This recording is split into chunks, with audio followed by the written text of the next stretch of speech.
దేవుని యొక్క వాక్యాన్ని ధ్యానించుకుందాం. చూడండి, సామెతల గ్రంథంలో సామెతలు చూడండి 3వ అధ్యాయంలో దేవుని బిడ్డలుగా మనం దేవుని కొరకు ఎంత నమ్మకంగా ఈ భూమి మీద జీవించాలో బైబిల్లో రాయబడింది. సామెతలు 3వ అధ్యాయము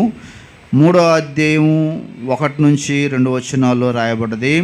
నా కుమారుడా, నా ఉపదేశము మరొకము, నా ఆజ్ఞలను హృదయపూర్వకంగా గైకొనము, అవి దీర్ఘాయువును సుఖజీవముతో గడుసు సంవత్సరములను శాంతి నీకు కలుగును. దేవుడు ఈ వాక్యం ద్వారా మనకు జ్ఞాపకం చేస్తున్నాడు. ఓ నా కుమారుడా, లేకపోతే ఓ నా కుమార్తె, ఓ విశ్వాసులారా, నా ఉపదేశం మీరు మర్చిపోవద్దు.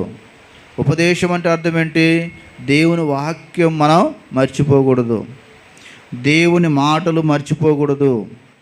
దేవుని వాక్యం ఏం బోధిస్తుందో ఆ వాక్యం మన హృదయాల్లో ఉండాలంట. చూడండి, 2వ వచనంలో రాయబడింది, నా ఆజ్ఞలను హృదయపూర్వకముగా మీరు గైకొనండి. వాక్యం, దేవుని మాటలు ఎక్కడ ఉండాలంట? మన హృదయంలో ఉండాలి. హృదయపూర్వకంగా గైకొనాలి. వాక్యానుసారంగా జీవించటం మనం నేర్చుకోవాలి. ఎందుకు దేవుని యొక్క వాక్యం మన హృదయపూర్వకంగా గైకొనాలి? ఎందుకు దేవుని యొక్క వాక్యం మనం మర్చిపోకూడదంటే, ఇక్కడ 2వ వచనంలో రాయబడింది, అవి దేవుని యొక్క వాక్యం నీలో ఉంటే ఆ వాక్యం నీకు దీర్ఘాయువు ఇస్తుంది. దేవుని వాక్యం ఏమిస్తుంది చెప్పండి? దీర్ఘాయువు ఇస్తుంది. రెండోది, సుఖజీవముతో గడుసు సంవత్సరములను దేవుడు నీకు ఇస్తాడంట. దీర్ఘాయువు వస్తుంది, సుఖ జీవముతో గడిచేటువంటి అనేక సంవత్సరాలు నువ్వు బ్రతకాలంటే, అనేక సంవత్సరాల ఆయుష్ నువ్వు పొందుకోవాలంటే దేవుని వాక్యము నీలోనికి రావాలి. వాక్యం అంటే ఏంటి అర్థం? ఆది యందు వాక్యం ఉండెను, వాక్యము దేవుని యొద్ద ఉండెను, వాక్యమే దేవుడై ఉండెను, ఆ వాక్యము శరీరధారి కృపా సత్య సంపూర్ణుడిగా యేసు ప్రభువుగా మన మధ్యకి వచ్చాడు. అంటే వాక్యం అంటే ఎవరు చెప్పండి? యేసు ప్రభు ఎక్కడ ఉండాలి? నీ హృదయంలో ఉండాలి. యేసు ప్రభు నీ మనస్సులో ఉండాలి. యేసు ప్రభు నీతో ఉంటే వాక్యం తెలియజేస్తూ ఉంది, నీకు దీర్ఘాయువు ఇస్తాడట దేవుడు. దేవుని స్తోత్రం, హల్లెలూయా. దేవుడు ఏమిస్తాడు నీకు? దీర్ఘాయు. అంటే ఆయుష్ ఎక్కువ కావాలంటే యేసు ప్రభు నీతో ఉండాలి. వాక్యం ఇంకొక ఇక్కడే చూడండి, పరిశుద్ధ గ్రంథంలో సామెతల గ్రంథం 9వ అధ్యాయము 11వ వచనం చదవండి. సామెతలు 9:11 వచనంలో రాయబడ్డది, నా వలన నీకు దీర్ఘాయువు కలుగును, నీవు జీవించు సంవత్సరములు. దేవుని స్తోత్రం. దేవుడు నా వలనే నీకు దీర్ఘాయువు కలుగుతుంది, నీవు జీవించే సంవత్సరాలు అధిక దేవుని వల్ల కలుగుతాయి. మనం మంచి ఆహారం తిన్నామనో, లేకపోతే నేను మంచిగా రెస్ట్ తీసుకున్నామనో కాదు, మనం ఎంత ఎక్సర్సైజులు చేసినా వచ్చేది కాదు. పిల్లరా చూడండి, అంతకుముందు ఒక ఆయన కర్ణాటకలో మంచి సినిమా యాక్టర్, ఆయన బాగా బాడీ బిల్డర్. ఆయన ఆరోగ్యం కోసం జిమ్ చేస్తూ ఉన్నప్పుడు సడన్గా హార్ట్ అటాక్ వచ్చి చనిపోయాడు. అంటే ఆయన అంత కేర్ తీసుకుని ఎందుకు చనిపోయాడు అంటే, ఆయుష్ అనేది ఎవరు ఇవ్వాలి? దేవుడు ఇవ్వాలి. దేవుని స్తోత్రం. అందుకే వాక్యం రాయబడి, నా వలన నీకు దీర్ఘాయువు కలుగును, నీవు జీవించు సంవత్సరములు. నువ్వు అనేక సంవత్సరాలు నీకు ఆయుష్ రావాలంటే, నువ్వు ఏ బలహీనత ఉన్నా, నువ్వు ఏ అనారోగ్యంతో ఉన్నావో, నువ్వు ఏ అస్వస్థ ఉన్నావో, లేదా ఆ అస్వస్థలన్నీ తొలగిపోయి దేవుని యొక్క సంపూర్ణమైన ఆరోగ్యంతో నువ్వు నింపబడాలంటే దేవుడే నీకు దీర్ఘాయువును ఇవ్వాలి, ఆయుష్ ఇవ్వాలి ఆయన. లేదా బైబిల్ గ్రంథంలో మనం ఆదికాండం మనం చదివితే, ఆదికాండంలో ఎక్కువ సంవత్సరాలు బ్రతికిన వ్యక్తి ఎవరు? ఆయన పేరు చెప్పండి ఎవరైనా. ఒక ఆయన చాలా సంవత్సరాలు బ్రతికాడు. ఎన్ని సంవత్సరాలు బ్రతికాడు చెప్పండి ఎవరైనా, తెలిసిన వాళ్ళు. చాక్లెట్ ఇస్తే మీకు తెలియదన్నమాట. ఆయన పేరు మెతుషెల్లా. ఆయన 969 సంవత్సరాలు బ్రతికాడు. దేవుని స్తోత్రం, హల్లెలూయా. మనకు కూడా అలాగుంటే బాగుండేది. ఎన్ని సంవత్సరాలు బ్రతికాడు ఆయన? మరి 969. మనం 69 బతుకుతామా? మనకు 69 కూడా గ్యారంటీ లేదు. 69 సంవత్సరాలు బ్రతుకుతామన్న గ్యారంటీ లేదు మనకి. పిల్లరా, ఆయన 969 సంవత్సరాలు బ్రతికాడు. ఆ తర్వాత 900, 800, నోవాహు అయితే 860 ఎంతో బ్రతికాడు. ఆ నోవాహు కాలంలో జలప్రలయం వచ్చి అప్పటికే ఇక ప్రజలు ఆ 900, 800 ఆ బ్రతికి భయంకరమైన పాపాలు చేయటం ప్రారంభించారంట. అందుకే నరుల చెడుతనం భూమి మీద గొప్పది, వీళ్ళు మామూలు కాదని చెప్పి దేవుడు ఏం చేశాడు తెలుసా?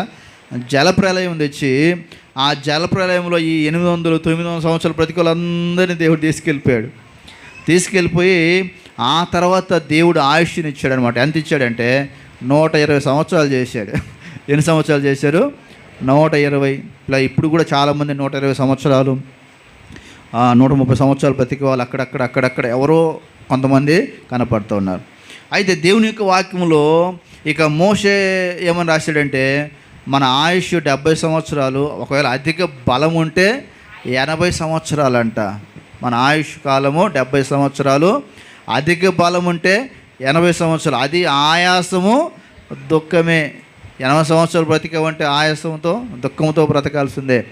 అయితే దేవుని యొక్క వాక్యం ద్వారా దేవుడు జ్ఞాపకం చేస్తావు. ఒకవేళ నువ్వు 60 సంవత్సరాలు, 70 సంవత్సరాలు, ఒకవేళ 20 సంవత్సరాలు, ఎంత వయసు అయినా నువ్వు పొందుకోవాలంటే దేవుడు తెలియజేస్తావు, నా వలన నీకు దీర్ఘాయువు కలుగును, నీవు జీవించు సంవత్సరములు అధికములు అవుతాయి. కాబట్టి పిల్లరా, ఈ వాక్యం ద్వారా దేవుడు జ్ఞాపకం, నువ్వు దేవుని యొక్క వాక్యాన్ని నువ్వు ప్రాధాన్యత ఇస్తే నీకు దీర్ఘాయువు, రెండోది సుఖజీవముతో కూడినటువంటి సంవత్సరాలు దేవుడు ఇస్తాడు. చాలామందిని మనం చూస్తాం, వాళ్ళు 60 సంవత్సరాలు 70 సంవత్సరాలు పోతారు, కానీ వాళ్ళకి ఏం లేదంటే సుఖజీవముతో కూడినటువంటి సంవత్సరాలు. ఎప్పుడు బాధలే, ఎప్పుడు కష్టాలే, ఎప్పుడు దుఃఖమే, ఎప్పుడు కన్నీరే, ఎప్పుడు వేదనే, వారి జీవితంలో నెమ్మది లేదు. అయితే దేవుని యొక్క వాక్యంలో రాయబడితే మనం సుఖంగా బ్రతకాలని, ఇలా సుఖముగా జీవించాలని, సుఖముగా మన సంవత్సరాలు గడపాలని వాక్యం తెలియజేస్తూ ఉంది. ఎప్పుడు నువ్వు సుఖంగా బ్రతుకుతావు, సుఖంగా నువ్వు జీవిస్తావంటే దేవుని యొక్క వాక్యమును నీవు ప్రతిదినము ధ్యానించాలి. వాక్యం నీలో ఉండాలి. అలాగే అక్కడ రాయబడ్డది, నా శాంతి నేను మీకు కలుగజేసేదను. దేవుని యొక్క వాక్యం ఎవరిలోనైతే ఉంటుందో వారికి మొదటిది దేవుడిచ్చేది దీర్ఘాయు ఇస్తాడు, అనేక సంవత్సరాల ఆయుష్ వస్తుంది. రెండోది సుఖజీవముతో కూడినటువంటి సంవత్సరాలు నీకు వస్తాయి. మూడోది దేవుడు ఏమిస్తాడంటే ఆయుష్, లేకపోతే శాంతి, దేవుని యొక్క శాంతి నీకు కలుగుతుంది. చాలామందిని చూడండి, మాకు శాంతి లేదు, మాకు సమాధానం లేదు, మాకు నెమ్మది లేదు కదా, బిడ్డలను బట్టో, కుటుంబాన్ని బట్టో, భర్తను బట్టో, పిల్లల వారి జీవితంలో ఏం లేదంట, శాంతి లేదు, సమాధానము లేదు, కలవరమే.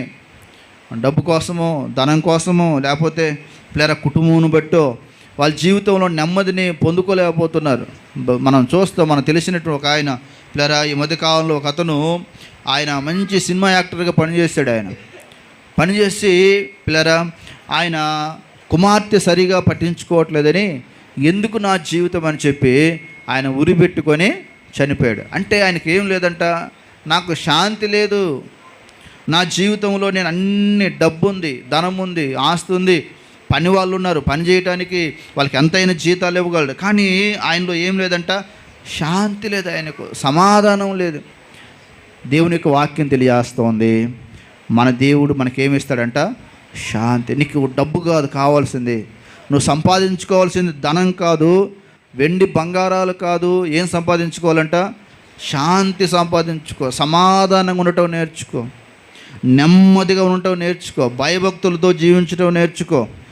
దేవుడు మనకు ఆ సమాధానం, ఆ శాంతి అనేది ఇస్తాడు. బైబిల్లో చూడండి, యేసుక్రీస్తు ప్రభువారు చెప్పారు, యోహాను సువార్త 14వ అధ్యాయం చూడండి ఒకసారి. యోహాను సువార్త 14వ అధ్యాయము, యోహాను సువార్త 14వ అధ్యాయం బైబిల్ గ్రంథంలో మనం చదువుకుందాం. 14వ అధ్యాయము చాలా మంచి మాట ప్రభువారు 1వ వచనంలో రాయబడ్డది, మీ హృదయములను కలవరపడనీయకుడి, దేవుని యందు విశ్వాసం ఉంచి ఉన్నారు, నా యందును విశ్వాసం ఉంచండి. మీ హృదయాలను దేనికి కలవరపడనీయొద్దు, దేన్ని బట్టి మీరు చింతించవద్దు. అలాగే రెండో మాట చూడండి, అక్కడే 14వ అధ్యాయము చూడండి 27వ వచనంలో రాయబడ్డది, శాంతి మీకు అనుగ్రహించి వెలుచున్నాను, నా శాంతి మీకు అనుగ్రహించున్నాను, లోకం ఇచ్చినట్లుగా నేను మీకు అనుగ్రహించుట లేదు, మీ హృదయములను నా శాంతి అనే దగ్గర పుట్టినోట్లో అక్కడ ఏముంది 3 ఉంది. 3 కింద చూస్తే ఒకటేమో ఉత్తరవాది అనేది, రెండోదేమో ఉత్తరవాది అనేది, అలాగే మూడోది సమాధానం అనే మాట రాయబడ్డది. అంటే సమాధానం దేవుడు ఏమిస్తాడంట, శాంతి నీకు కలుగుతుందంటే సమాధానం కలుగుద్ది.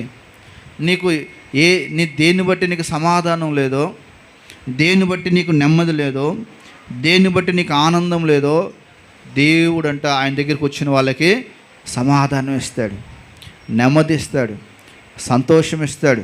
ఇలా మన జీవితంలో దేవుని యొక్క సమాధానంతో నింపుతాడని వాక్యం ద్వారా దేవుడు జ్ఞాపకం చేస్తున్నాడు. కాబట్టి దేవునికి ప్రార్థన చేయాలి. ప్రభువా, నా కుటుంబంలో నాకు సమాధానం లేదు, నా కుటుంబంలో నాకు శాంతి లేదు, నా కుటుంబంలో నాకు నెమ్మది లేదు.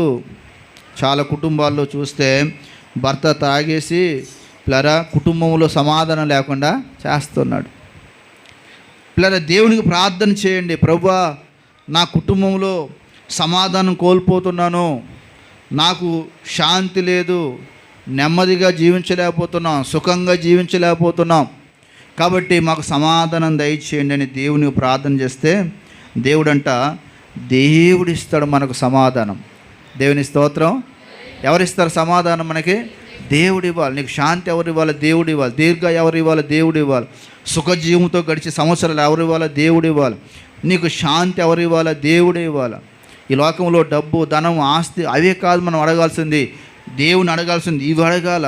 ప్రభువా, నా కుటుంబంలో నెమ్మది లేదు, నా కుటుంబంలో సమాధానం లేదు, నా కుటుంబంలో ఆనందం లేదు, దేవా నన్ను జ్ఞాపకం చేసుకోమని దేవునికి మొరపెడితే దేవుడు సహాయం చేస్తాడు, దేవుడు మేలు చేస్తాడు.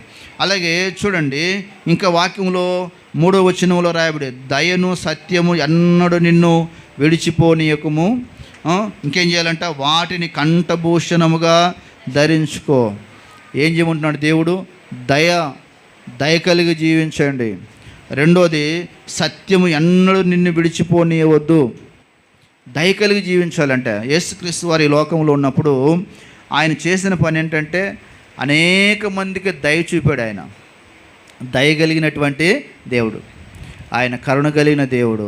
గుడ్డివారికి దయ చూపాడు, కుంటివారికి దయ చూపాడు, కుష్ఠరోగులకు దయ చూపాడు, పక్షవాయువు గల వారికి దయ చూపాడు. అనేక మంది రోగులు యేసు ప్రభు దగ్గరికి వచ్చినప్పుడు వారందరికీ ఆయన దయ కలిగి వారి జీవితంలో అద్భుత కార్యాలు చేసినట్లుగా వాక్యంలో రాయబడ్డది. అంతేకాదు, మనం ఎలా జీవించాలంటే దయ కలిగి జీవించాలి.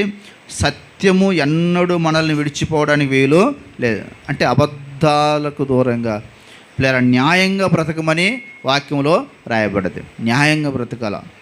దేవుని బిడ్డలు అన్యాయంగా బ్రతకకూడదు, న్యాయంగా బ్రతకాలని వాక్యంలో రాయబడ్డది. ఎప్పుడైతే నువ్వు ఈ దయా సత్యమును విడిచిపోనీయకుండా వాటినంటే కంఠభూషణముగా అవి ధరించుకోవాలి.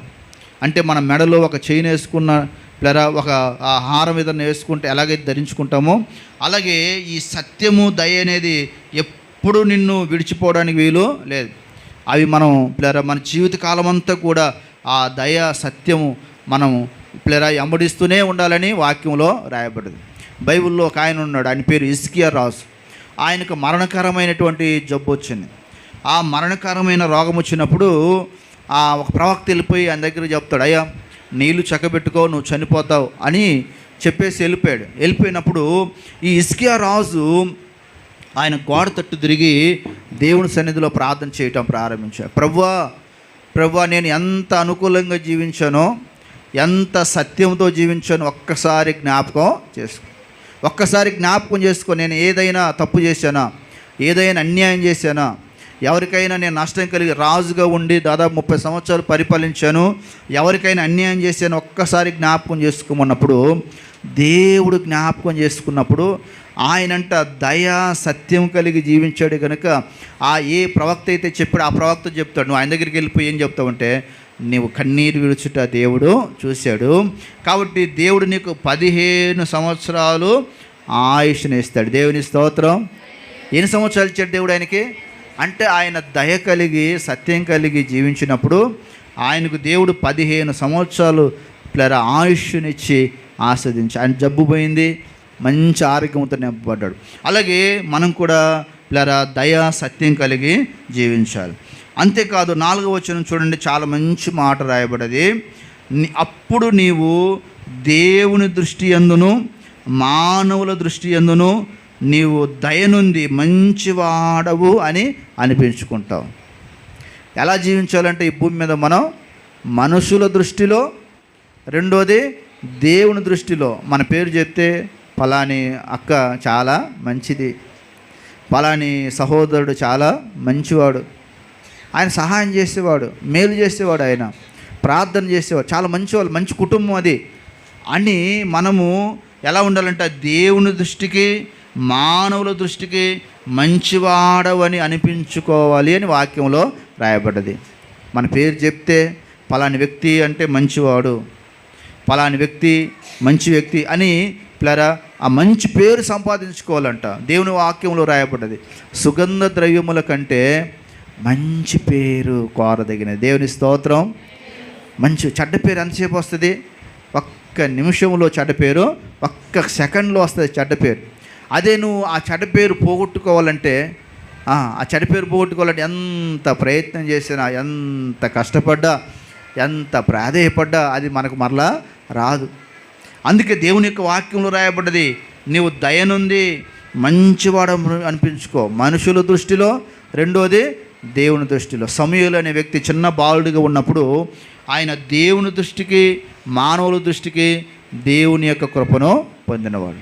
యేసు ప్రభువారు ఈ లోకంలో జీవించినప్పుడు ఆయన మానవుల దృష్టిలో దేవుని దృష్టిలో మంచివాడిగా అనిపించుకున్నట్లుగా దేవుని యొక్క వాక్యం తెలియజేస్తుంది. కాబట్టి పిల్లరా ఈ భూమి మీద మనం మంచి పేరు సంపాదించుకోవాలి. తిమోతి ఆయన బ్రతికిన కాలంలో ఆయన వాళ్ళ నాన్నగారి దగ్గర ఉన్నప్పుడు వాళ్ళ నాన్నగారి ఇంట్లో మంచి పేరు సంపాదించుకున్నవాడు. తర్వాత వారు అమ్మమ్మ గారింటికి వెళ్ళేవాడు. వాళ్ళ అమ్మమ్మ గారింటికి వెళ్తే అక్కడ కూడా ఆయన మంచి పేరు సంపాదించుకున్నాడంట. దేవుని స్తోత్రం. వాళ్ళ అమ్మగారు యూదురాలు, వాళ్ళ నాన్నగారు గ్రీస్ దేశస్తుడు. కాబట్టి ఆయన ఇశ్రాయేల్ దేశంలో ఉన్నప్పుడు మంచి పేరు ఉండేది. తర్వాత ఏరే ఊరు వెళ్ళాడు, వాళ్ళ నానమ్మగారు వాళ్ళ ఊరు వెళ్ళిపోతే అక్కడ కూడా ఆయనకి ఏం పేరు ఉందంట? మంచి పేరు. అంటే మన ఇంట్లో మంచి పేరు ఉండాలి, బయటికి వెళ్ళినా మంచి పేరు ఉండాలి, మన కాలేజీకి వెళ్ళినప్పుడు మంచి పేరు ఉండాలి, అలాగే మన స్నేహితుల దగ్గర ఉన్నప్పుడు మంచి పేరు ఉండాలి, తల్లిదండ్రుల దగ్గర ఉన్నప్పుడు మంచి పేరు ఉండాలి. ప్రతి దగ్గర కూడా నీవు మంచి పేరు సంపాదించుకోవడానికి మరి ప్రయత్నం చేయాలని వాక్యంలో దేవుడు జ్ఞాపకం చేస్తున్నాడు. అలాగే చూడండి 5వ వచనంలో రాయబడ్డాయి, నీ సుబుద్ధిని ఆధారం చేసుకొనక నీ పూర్ణ హృదయంతో యెహోవా యందు నమ్మకముంచుము, నీ ప్రవర్తన అంతటి యందు ఆయన అధికారమునకు ఒప్పుకోవాలి. నీ సుబుద్ధి చాలాసార్లు మన సొంత జ్ఞానం మీద ఆధారపడతాం. నాకు అన్నీ తెలుసు, నాకు తెలియనిది ఏంటి, ఒకళ్ళని అడగాల్సిన పని లేదు. అందుకే దేవుడు అంటున్నాడు, నీ సుబుద్ధిని ఎప్పుడు నీవు ఆధారం చేసుకోవద్దు, నేను జ్ఞానిని కదా అని నువ్వు అనుకోవద్దు అని దేవుడు మాట్లాడుతున్నాడు. మన సొంత ఆలోచన కాదు, మన ఆలోచన ఎవరి మీద ఉండాలంట?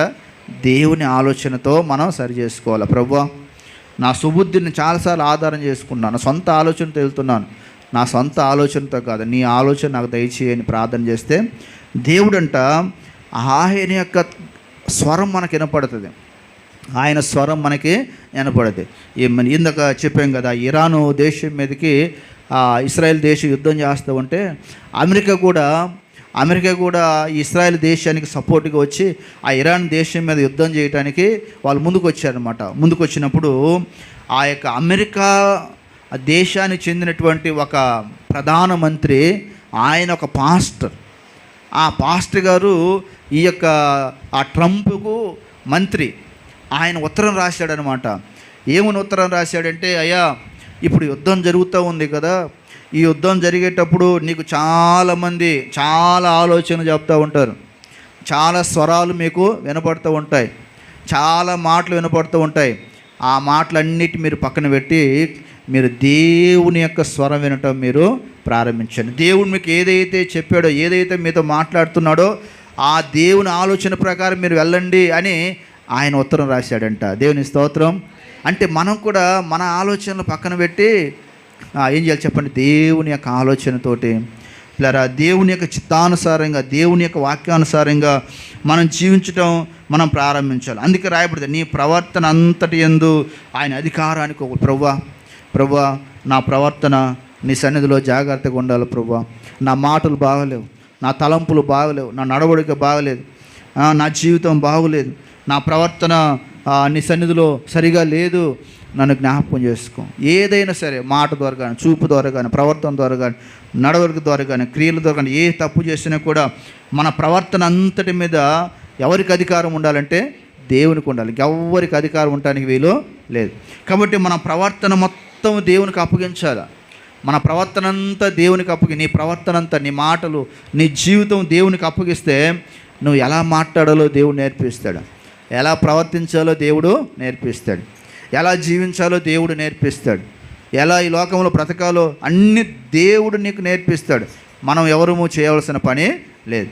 అలాగే చూడండి, ఎప్పుడైతే నీ ప్రవర్తన అంతటికి ఆయన అధికారాన్ని ఒప్పుకుంటావో అప్పుడు ఆయన నీ త్రోవలను సరళము చేయను. దేవునికి ఎప్పుడైతే మనం లోపడతామో నువ్వు ఏ పని చేసినా కూడా ఆ పనిలో నీకు జయమే కలుగుద్ది, కానీ అపజయం అనేది రాదు.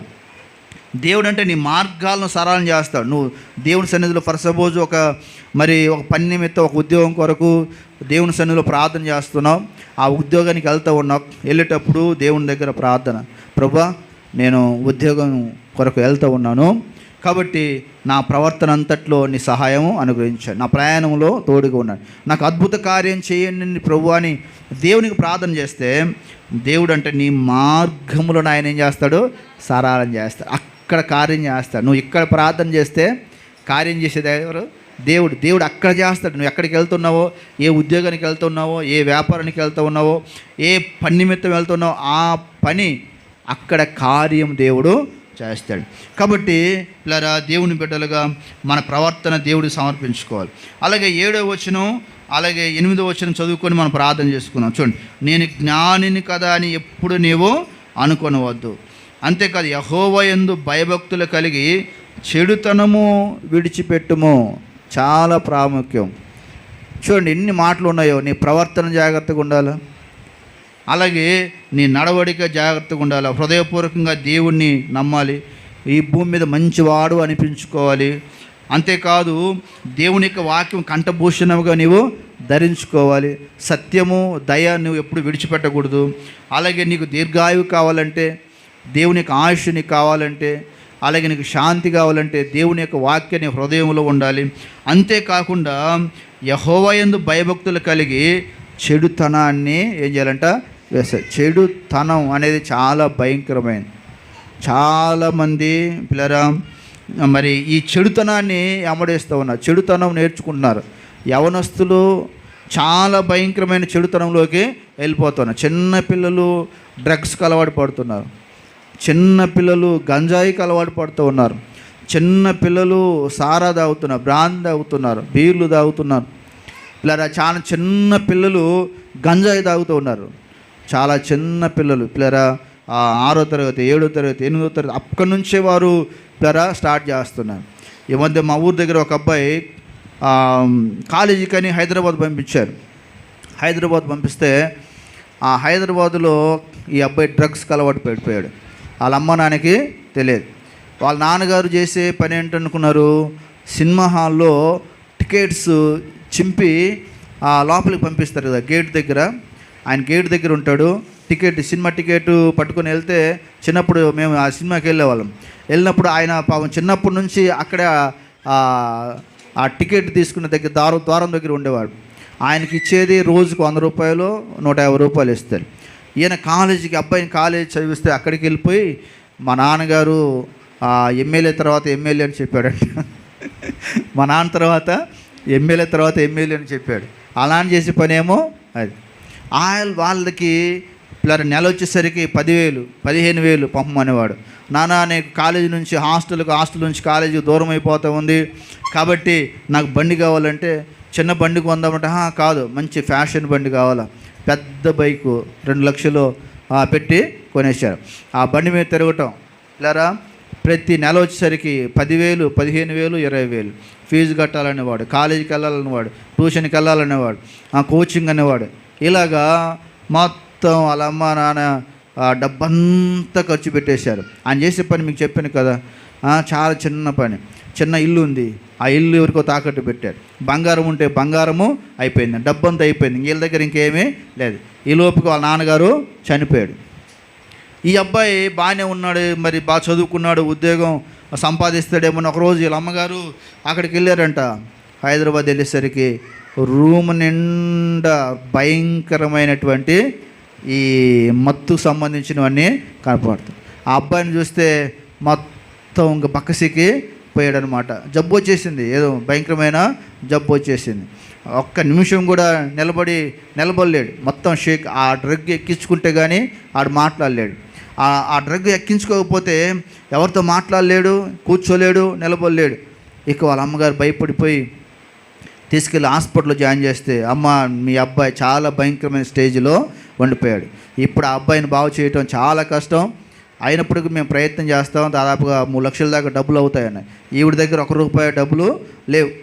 అప్పుడు ఊరి దగ్గర ఉన్న అందరికి ఫోన్ చేస్తే కొంతమంది ఉద్యోగస్తులు మొత్తం బజార్ మొత్తం కూడా ఏం చేశారు, ప్రతి ఇంటికి 500, ₹1000, ₹2000, ₹3000, కొంతమంది 50,000 మొత్తం కూడా మరి డబ్బు వసూలు చేయటం ప్రారంభించారు. దాదాపుగా 2.5 లక్షలు వసూలైంది. మొత్తానికి వసూలైతే తీసుకెళ్ళిపోయి ఆ అబ్బాయిని ట్రీట్మెంట్ చేయించింది ఆవిడ.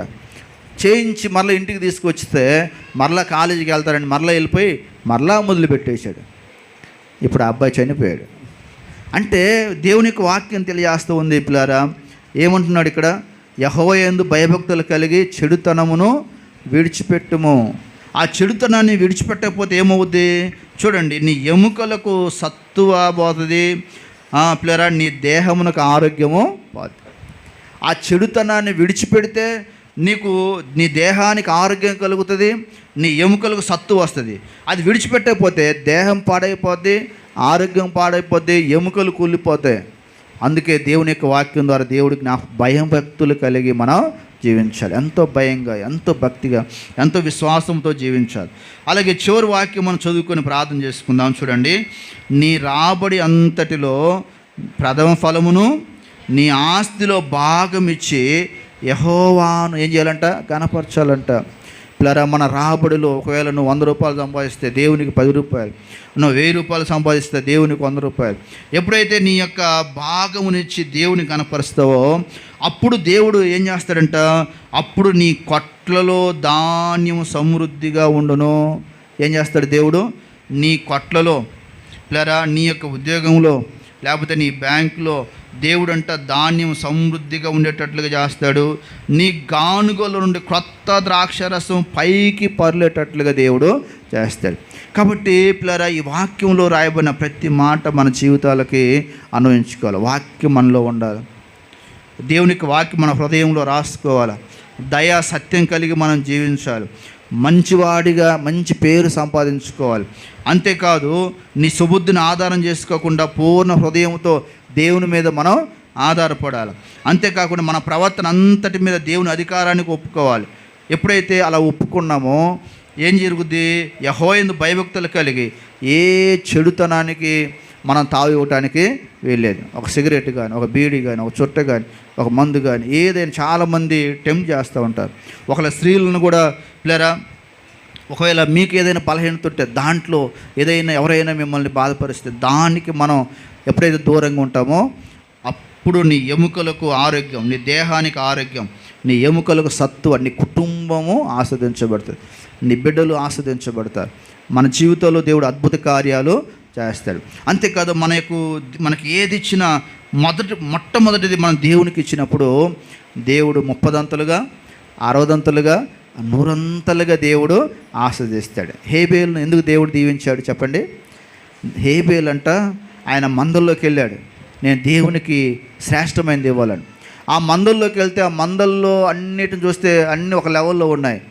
అలా చూసుకుంటే వాటిల్లో శ్రేష్టమైనది, ఎత్తైనది, బలమైనది, బాగా కొమ్ములు తిరిగింది, అందంగా కనపడింది తీసుకొచ్చి దేవునికి ఇచ్చాడు. అందుకే వాక్యంలో దేవుడు హేబేలును అతని అర్పణను అంగీకరించి, అంటే దేవునికి ఇవ్వాలన్న మనస్సు, దేవునికి ఇవ్వాలన్న ఆలోచన, దేవునికి ఇవ్వాలన్నటువంటి ఆ తలంపు ఎవరికైతే ఉంటుందో వారిని దేవుడు ఆస్వాదిస్తాడు. కయ్యూనికి అది లేదు, అలాగే అననీయ సఫీరాకి అదే లేదు. అందుకే వారు నష్టపోయారు. దేవునికి ఇచ్చిన వారు 30 అంతలు 60 అంతలు 100 అంతలుగా దీవించబడ్డారు. అటు రీతిగా మనం కూడా దీవించబడాలని దేవునికి ప్రార్థన చేసుకుందాం. దయచేసి కళ్ళు మూసుకోండి, ప్రార్థన చేద్దాం. దేవుని సన్నిధిలో అందరం కళ్ళు మూసుకొని ప్రభువుకు ప్రార్థించుకుందాం. మహోన్నతుడా, గొప్ప దేవ, సర్వాధికారి, నీకు వందనాలు స్తోత్రాలు చెల్లిస్తున్నాం ప్రభువా. ఈ శ్రేష్టమైనటువంటి సమయం మీరు మాకు అనుగ్రహించినందుకై నీకు వందనాలు స్తోత్రాలు చెల్లిస్తున్నాం. ఎంతో కృపగల దేవుడు, దయగల దేవుడు, ప్రేమగల దేవుడు, కరుణ కటాక్షం కలిగిన గొప్ప దేవుడు నాయన, నీకు వందనాలు ఈ మధ్యాహ్న కాల సమయంలో వాక్యం ద్వారా ఎవరైతే తండ్రి బలపడ్డారో వారందరినీ దీవించండి. ఈ వాక్యం తండ్రి వారి హృదయంలోనికి వారి మనస్సులోనికి వెళ్ళాగా సహాయం చేయండి. దానైనా మీ ఆజ్ఞలు మేము మరువక నిత్యము మా హృదయంలో ఉండాలని మీరు జ్ఞాపకం చేస్తున్నందుకే దేవానికి వందనాలు. ఎవరి హృదయంలో వాక్యం ఉంటుందో వారికి మంచి పేరు వస్తున్నాం. ఎవరి హృదయంలో వారికి వాక్యం ఉంటుందో దీర్ఘాయువు వస్తున్నాం. ఎవరి హృదయంలో వాక్యం ఉంటుందో సుఖజీవంతో కూడిన సంవత్సరాలు, అలాగే శాంతి ఇస్తానన్నావు, మంచి పేరు సంపాదించుకుంటారన్నావు. అటు రీతిగా తండ్రి ఇక్కడున్న ప్రతి ఒక్కరూ మంచి పేరు సంపాదించుకొని అనేక సంవత్సరాలు ఆయుష్తో నింపబడుటకు సహాయం చేయమని ప్రార్థన చేస్తున్నాం. దీర్ఘాయువును దయచేయండి. చాలామంది తండ్రి దానైనా అనేక సమస్యలతో బాధపడుతున్నారు.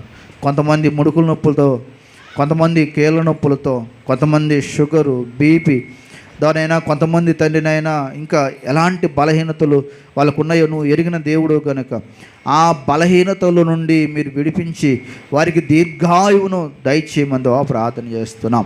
అంతేకాదు ప్రభువా, ప్రతి ఒక్కరూ వారి ప్రవర్తన అంతటికి మీ అధికారానికి ఒప్పుకొని మీ కొరకు సాక్షులుగా జీవించుటకు సహాయం చేయండి తండ్రి. నాయన మేము మీ సన్నిధిలో సుఖంగా నెమ్మదిగా బ్రతకాలంటే మీ వాక్యానుసారంగా జీవించాలన్నావు కనుక వాక్యానుసారంగా జీవించుటకు ప్రతి బిడ్డకు మీరు నేర్పించి మీ కొరకు సాక్షులుగా జీవించుటకు సహాయం చేయండి. చెడుతనం వారి ఇంట్లో ఉండటానికి వీలు లేదు. చెడుతనం వారి గృహాల్లో ఉండటానికి వీలు లేదు. చెడుతనం తండ్రి వారి మనస్సులో ఉండకుండా సంపూర్ణంగా తొలగించి మీ పరిశుద్ధాత్మతో వారిని నింపమందు ప్రార్థిస్తున్నాం. పవిత్రులుగా జీవించుటకు, పరిశుద్ధులుగా జీవించుటకు, నమ్మకస్తులుగా జీవించుటకు, యథార్థవంతులుగా జీవించుటకు సహాయం చేసి మహిమ పొందమని యేసు నామములో అడిగి వేడుకొనుచున్నాము తండ్రి, ఆమేన్. అందరూ లేచి నిలబడదాం. ఆశీర్వాదంబుల్ మా మీద వర్షింపచేయుమిషా, ఆశతో నమ్మియున్నాము నీ సత్య వాగ్దానము. ఈ మాహి మీద కృమ్మరించుము దేవా, క్రమ్మార ప్రేమ వర్షంబు కృమ్మరించుము. మన తండ్రి అయిన దేవుని ప్రేమ, ప్రభువైన యేసుక్రీస్తు వారి కృప, పరిశుద్ధాత్మైన సహవాసం, సమాధానం మనందరికీ, మన సంఘానికి ఇప్పుడు ఎల్లప్పుడు సదాకాలం తోడైండి కాపాడును గాక. అందరికీ ప్రైజ్.